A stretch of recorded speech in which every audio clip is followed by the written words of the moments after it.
It's still hot. It's still very hot. It might even be hotter today than it was yesterday. KFI AM 640, Mo Kelly. We're live everywhere on the iHeartRadio app. And here's the unfortunate truth. Not only is it hot, it has ruined our air quality. We have the fires. And you think, well, that's all right. I'll just go to the beach. No, you won't. Because the beaches are as nasty as ever. Because if you're hoping to hit the water during this triple-digit heat wave, LA County, once again, has been the course for the whole summer, is warning people to avoid swimming, avoid surfing, and avoid playing in the ocean at nearly a dozen beaches. Why? The same old reason. The bacteria levels have exceeded health standards when last tested and could cause you to get sick. You know, fecal water everywhere. Everywhere you turn around, there's more fecal water. Which beaches? And I have always been of the opinion, it really doesn't matter which beach. Just assume it's all of them. If I tell you 12 different beaches, does it really matter if it's 12 or 14? Or if it's only 11 or 14? Well, let's talk about it. Mother's Beach in Marina del Rey, the entire swim area. I don't even know how large the entire swim area is. I just know it's all the water in the beach at Mother's Beach. Las Flores Creek at Las Flores State Beach. I don't know what that is, but I do know it's the entire swim area. Everywhere that you can swim, it means do not swim. Walnut Creek at Paradise Cove. Say it with me, Tuala. The entire swim area. Inner Cabrillo Beach in San Pedro, not far from where I used to live. The entire swim area. Just say the entire swim area from San Francisco all the way down to San Diego. Don't go in the water. Why? Because you'll choke on fecal water. Solstice Creek at Dan Blocker County Beach. Wait for it. The entire swim area. Marie Canyon Storm Drain at Puerco Beach. I don't know where that is. Puerco? I don't know. Okay. 100 yards up and down the coast from the public access steps. Ramirez Creek at Paradise Cove. 100 yards up and down the coast from the Paradise Cove Pier. And let me think about this for a moment. If they say 100 yards up and down, are they actually trying to suggest that if I go 105 yards, I'm safe up or down? Is that the line of demarcation? Is that where I am allowed to swim? I can go in the water and not have to worry about raw sewage going in my mouth? Is that what they're trying to suggest? Yes. Okay, how about Topanga Canyon Beach in Malibu? 100 yards up and down the coast from the lagoon. Santa Monica Pier in Santa Monica, we all know where that is. 100 yards up and down the coast from the pier. Pena Creek at Las Tunas County Beach. 100 yards in each direction of the outfall. So if you want to swim anywhere of those places, any one of those places, just know that the bacteria levels are, once again, say it with me, higher than safely recommended. The entire swim area. Now, not that I was going to actually get in the water, but I do know that, once again, just about every single beach in Southern California is unsafe to swim in. So, Stefan, are you going to go to the beach this weekend? Probably not. What do you mean probably? I was waiting for a definitely. Mark Runner, are you going to go to the beach and get in the water this weekend? I've really been trying to cut down on swimming in poo-poo water. Okay, and Twala Sharp, I need not even ask you because you don't go to the water for anything. You're probably afraid to take a bath because you might drown in the bathtub. Look, I'm not getting in the poopage. I'm not. Poop is in the water. Raw sewage. So if they cooked it, it would be a little bit better? I mean, maybe if they distilled it, if they put some chlorine in our waters, we need something. This is the part of the show I usually go to Mark Rodder and say, hey, Mark Rodder, how are you doing this evening? Tell us about the weather. But we already know it's hot as hell, and it's going to be hot as hell tomorrow. There is no chance of precipitation. There's no chance of rain. There is no chance, and say it with me, hell, that it's going to be anything less than 105 tomorrow, 105 degrees. Oh, it's going to be up to 118 in the valleys, so your use of hell is appropriate. Okay, so we are presently in the valley, are we not? No, because it was cooler here in Burbank than it was in Chatsworth when it was 111, and I think it was like 100 here in Burbank. They don't know how hot it is in the studio right now. Yeah. I'm sweating. No, I'm serious. Yes. No, I'm burning up here in the studio. Usually they have air conditioning on just to keep the equipment cool. But no, they have the black man come on and then they turn off the air conditioning. It's just racist. No, I wasn't trying to be funny. That's not funny. Don't laugh at how they turn off the air conditioner on us. There's humor in the truth. There has never been a day in which I've come in here and the air conditioning was not working, except for today. Now, I'm used to it when I was working on the weekends, because when I was working on the weekends, like, they don't care about any of the shows on the weekends, so just turn off the air conditioner. It doesn't really matter. It's just the Mo Kelly show. You know, they don't care about that. But now it's later with Mo Kelly. What do? They turn off the air conditioning on the hottest day of the year. No exaggeration. Oh, I'm with you. As somebody who's half black, I want half reparations for this. This is unacceptable. You get all of no reparations. You think? I get nothing. You get nothing. You get half of nothing. I don't think I like this deal. Welcome to being black. You're not supposed to like it. Let's focus on the upsides, can we? Okay. Well, fall is coming. Great. Okay. All right. No, seriously, Mark. So how long do we have to last in this heat? Is it a week and a half a week? Do we have to wait to the weekend? Oh, the weekend's going to be hotter than hell. Yeah, it's going to stay just hot like this through Monday. And we've got a heat advisory through Monday evening. It'll come down maybe 5 degrees Tuesday. So, you know, from 105 to 100. Then maybe a couple more by Wednesday. It's going to be hot for a while. All right. I was looking for some good news, and you had absolutely none to give. I gave you all I had. Sorry. Well, that's not enough. Story of my life. Okay. Look, we're not even dating. You can't say that to me.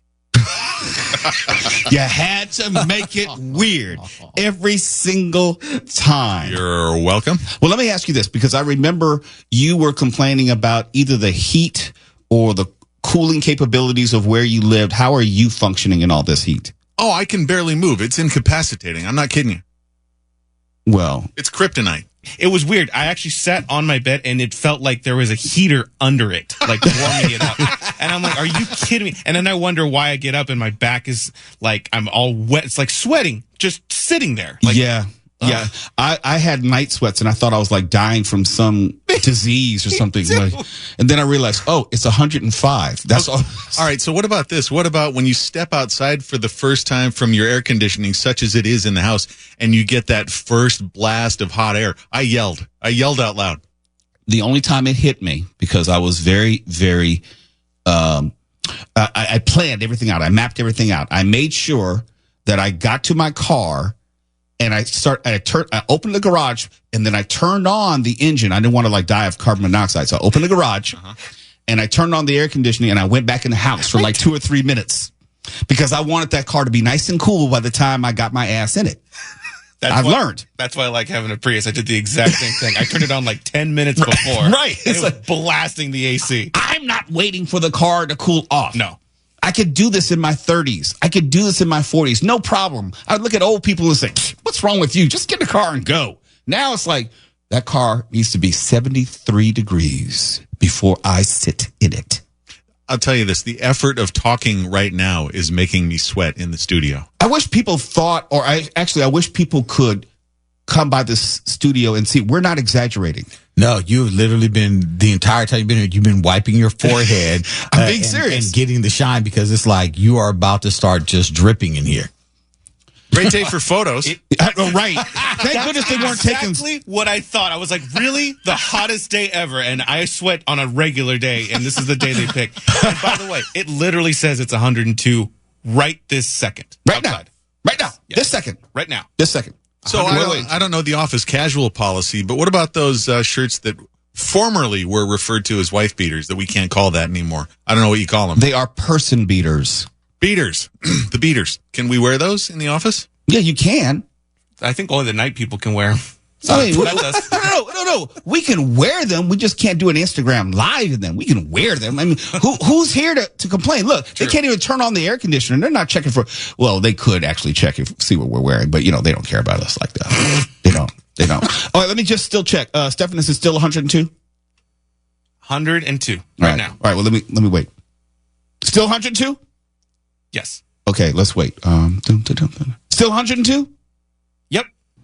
You're listening to Later with Mo Kelly on demand from KFI AM 640. This is a part of an ongoing conversation. We talk about safety. We talk about the danger of the metro. We talk about feeling safe wherever you are. And I always talk about this through the lens of martial arts, not fighting, but being aware of your surroundings, making smart decisions before you find yourself in an overt, dangerous situation. And I always say, look, I do not go to ATMs if I can avoid them at all. I do not go to ATMs.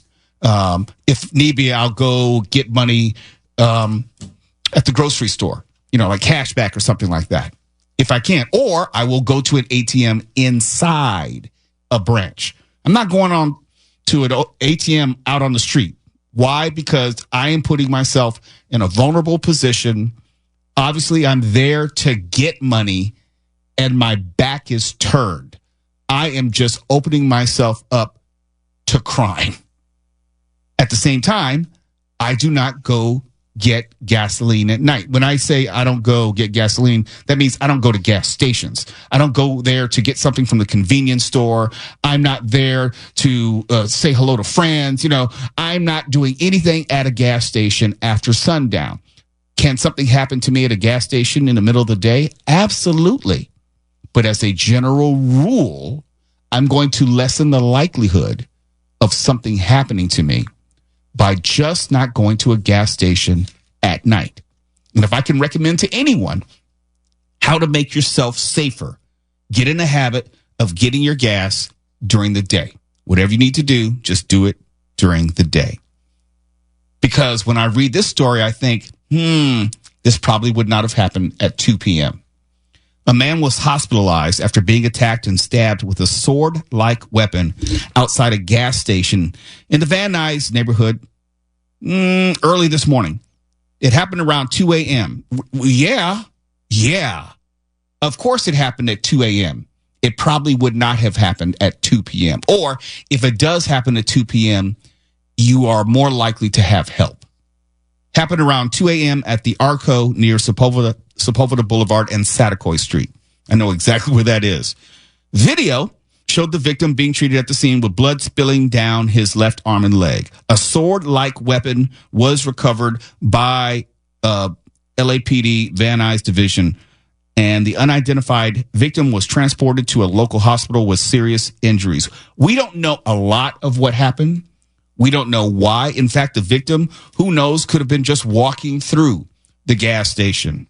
But we know the assailant was there at the gas station at 2 a.m. with a sword-like weapon. They did get him, though. The suspect, an unidentified man, was taken into custody at the scene. The motive for the attack was unknown. I don't need to know the motive. I don't need to know whether the person was high, they were just desperate, or they were drunk. But I do know at 2 a.m., there is a higher likelihood of someone being on drugs and alcohol because it's 2 a.m. as opposed to 2 p.m. There's a line of reasoning here and logic. I just don't go to gas stations at night. And that's something I think I made the conscious decision not to do in the past maybe 10 years or so. I guess when I was younger, you don't think that there's danger around every corner, but we live at a different time now. For as much as we talk about crime here in LA County, specifically in LA County, but it's not only LA County. There are some issues in Orange County as well. So don't think that because, and I think that's another thing. That's how you get in trouble, because you assume you're in a safe neighborhood. We talk about the burglaries, which have been happening in like Encino. People wrongly assume because they're in a certain neighborhood that they're less likely to become a victim. No, that's when you become a victim. Why? Because you get comfortable.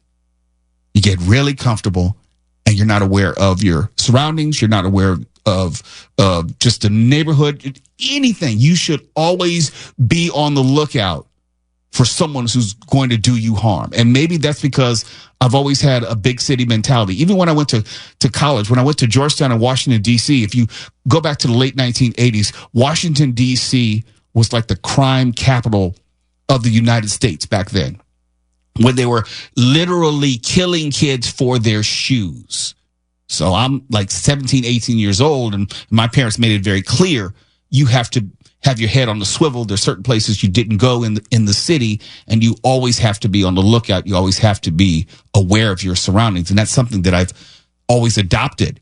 And this story may be about one person who was stabbed one time at one gas station, but I promise you, if you were to look at the totality of crime, which happens at a gas station, including carjackings, including stabbings, it's going to be at night. And I can't speak for anyone else, but I have some general rules. If you've heard this before, bear with me. You're going to hear it again.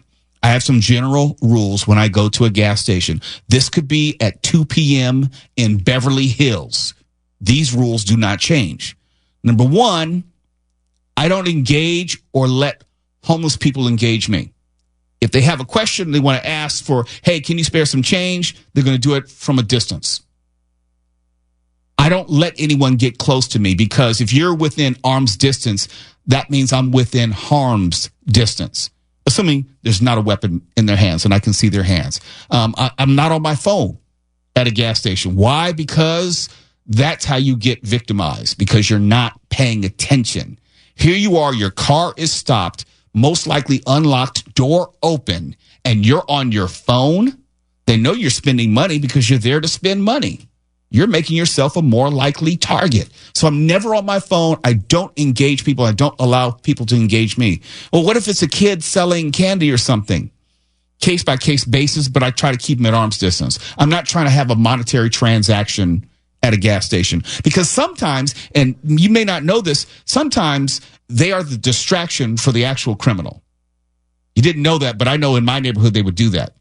They'd have someone distract you, and then someone else will come up behind you. I can't speak for you, Twala, but I know you know something about this. Oh, I know for a fact that that's how it goes. I can't tell you how I know, but I'm telling you for a fact that that's exactly what happens. You have told no lies when it comes to gas station safety. And this, for me, when I first started driving, I practiced this because I know of situations where individuals in my neighborhood did things like jack people at gas stations, at coming out of a mini mart or something like that. If your head's not on a swivel, don't be out at night. If you don't have that sensory awareness where you are paying attention to everything, don't make stops tonight. I'm talking going to the grocery store late at night. Don't do it if you're not going to be safe. And there are some conflicting thoughts about whether you should intentionally make eye contact with someone. Me, I make eye contact because I want that person to know that I'm aware of your presence. Some people think if you make eye contact that you're somehow like escalating a situation. No, I'm just seeing the person and letting the person know that I see him or them. Some people they want to, to have blinders on. They want to act like if I don't look at them, they won't look at me and there won't be any type of situation. No, it doesn't work that way. If anything, they may think that you're unaware because you seem timid or afraid because you don't want to make eye contact. No, I'll make eye contact. Almost like it's not confrontational. It's just an acknowledgement. Yes, I see you. But that's how I am in the big city. And I know if you were to look up carjackings, you'll find a bunch of them at a gas station. A bunch of them. I wouldn't say the majority of them, but a bunch of them. Why? Because the car's unlocked. Maybe the engine's running. It's easier access. Think as a criminal, where are you most likely to be harmed or to be victimized? When you're most vulnerable. Your point about being aware of your surroundings is so good, because I've never understood how people wear earbuds or those big ass headphones in public. You can't hear somebody approaching you. Right. Not only that, and I don't know, people may not know the story of the NFL player, the San Francisco 49ers player who was recently robbed or attempted robbery, where they were trying to take him of his Rolex and he was shot, I think, twice in the chest. He did survive. But it reminds me, I don't wear jewelry. At most, I'll wear my college class ring, which is, very bland and dry. I don't wear jewelry, fake or real, because I'm not trying to attract attention to me. I drive a beater car, and it's stick shift. Good luck carjacking it, okay? If you can drive stick, have it, okay? Because the car is not worth my life. Yeah, if you're wearing jewelry, Rolex, anything fancy, you're essentially giving them window shopping. Right. And I'm not going to blame the victim, but damn it, I'm going to blame the victim, especially when you have some sort of control in advance. Don't put yourself in a situation where you're more likely to become a victim. No, otherwise, just why not walk outside with like a big old Max Julien fur coat and a fedora, because it's the same thing if you're wearing an expensive watch or something like that. Yes, you're wearing a $35,000 watch or more on your arm. That's going to attract the wrong attention every single day. You're listening to Later with Mo Kelly on demand from KFI AM 640. Yesterday, the dominant story, the talker, as they say, of course, was the school shooting in Georgia. And we started yesterday's show talking about how that school shooting may at least change the conversation regarding legislation, which has already been passed. Legislation which is going to require schools here in California to enact some level of cell phone, smartphone ban in schools in all the school districts. And I was wondering out loud, given what we knew about yesterday's school shooting, how law enforcement was able to contact students, how parents were able to contact children, students, and get information, and how that impacted how that whole situation unfolded and evolved, because they had information from inside, and parents could find out the status of their children much quicker. And I thought that this may change this legislation. But beyond that, it got me to do a little more digging. And I see that there's at least one school district which has already implemented something along the lines of a cell phone, smartphone ban. And that is the Santa Barbara School District. Santa Barbara, though, took the tact of not all or nothing. They said that there has to be a managed process where kids would have possession of their phones, but they would not have use of their phones, and they'd be penalized for using their phones. And for them, they've had it for about a year. Santa Barbara School District has said it has worked for them. Now, I don't know all the details of what the penalties are, but that seems like that would be the best compromise, because if you take everybody's phone, then you're not going to be able to avoid situations like this. And if you don't take anyone's phone, or you don't have some sort of measures in place, it's just going to be bedlam. Well, this is what the Santa Barbara Assistant Superintendent said. Quote, "All or nothing is never good policy," talking about taking phones. "It's always progress and not perfection. So we protected the places where we wanted kids to be most engaged, which was the classroom. What we've seen from it then is this huge increase in engagement from our kids." And that's the San Marcos High School principal, Dare Holdren, said. "When they're not trying to sneak their cell phones around and figure out how to use them for this or that, they're actually working with material and engaging with material. It's made a big difference." You know what's interesting is today was back to school night at my daughter's school. You know, it's high school now. And in the first classroom that we as parents stopped in first period, one of the first things that the teacher laid out was to let us know about my daughter's high school's plan for the cell phone ban. And she went into detail saying every school will have their own policy. And right now, their school is working towards some type of comprehensive plan. But right now, she has a thing on her board where she says, "I will allow for time where they can have a phone." And they know if the phone is in this section, that means they can have it out. If not, it's over here. And they have a kind of a point system. You know, the first time you're told to put your phone away, that's a warning. Second time, the phone has to be taken and put on the desk. Third time, you know, parents are called. Fourth time, it's a whole intervention with the principal, counselors, all of that. See, that's more strict than what Santa Barbara's doing, because in Santa Barbara, they're saying that a student caught using a cell phone in class, the student is sent to administrators, and then the administrators call the parents. That's after the first violation. Damn. The first time. Future violations could result in losing the phone for the entire school day. Not the school year. It's not like they're going to confiscate the phone and you get it back at the end of the semester or anything. But future violations, you could lose it for the day.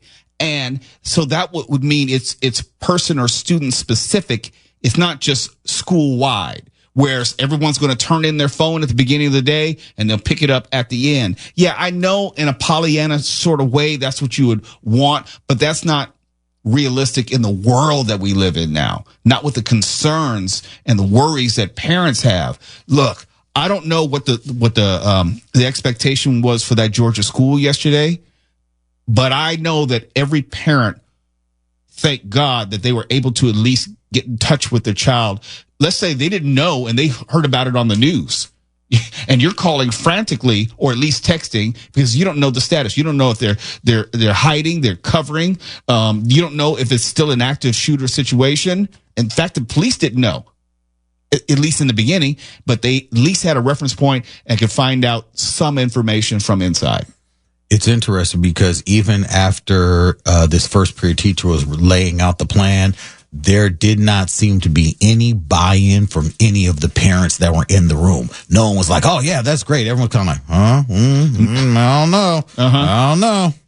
Well, the whole point is I remember with my nephew, my sister's son, who's now 22, she made it very clear early on, and he was going to have a phone, albeit a very simple phone where he could only call mommy or grandmommy or daddy. That was he could only make 3 calls, and it could receive calls, but he couldn't be misused because he was a very young child at the time. We have a generation now where parents expect to be able to get in touch with their children at a moment's notice. And I don't know if you could ever draw back from that. I don't know if you can go from being able to contact your child to not being able to over the course of 6 hours or even hours at a time. Yeah. I don't know if that's going to fly. No, and it seems even as I made my way through the various classes that each teacher had something to say about their cell phone policy, as if this is such a pervasive situation on campus that they've had to really, really start buckling down, and they have on the board their points, demerits, whatever it is. Each classroom had a different plan for cell phone usage, but it is top of mind on campus. And I didn't want to be, the blank hole and say, okay, but what about the shooting yesterday? The blank hole. What's a blank hole? It's a derriere hole. A derriere hole? A donkey hole? A hole, man. Just a hole. They have holes for air in dairies? I didn't know that. Dairies? Milk has a hole in it? Interesting. Cheese? Cottage cheese. Dairy air holes. Dairy Interesting. air hole. All right, you learn something every night here, don't Mark, you? I've never heard that term before. I don't understand it, but I've never heard it before. No, and now we have a new one. Okay. Continue, please. You blanks. You blanks. Did you just call me a blank hole? Yes, I did. It's later with Mo Kelly. When we come back, we have more California legislation to discuss. And now they're at it again. The California legislature is trying to prohibit schools from serving snacks that contain certain synthetic food dyes. They've gone too far. They've gone too far. They're freaking blank holes. You're listening to Later with Mo Kelly on demand from KFI AM 640. Cereal don't have to be spicy. I know you think that it's a good idea, but everything don't have to be flaming hot. Stop flaming everything. It just could just be what it's been, and that's okay. Nobody asks for spicy cereal. You know what spicy cereal is? Soup. Cheetos started, and it was a good idea. We had spicy Cheetos, and then Doritos, and then we had Lay's, and then the pretzels started getting all fire and spicy hot, and then the Ruffles, and they got Funyuns. It's too much spice. You ain't got to flame everything. Every time you go in the grocery store, everything is just flaming and it's on fire. Damn Fuego. I thought Oreos was bad, but no. Sweet Heat Starburst.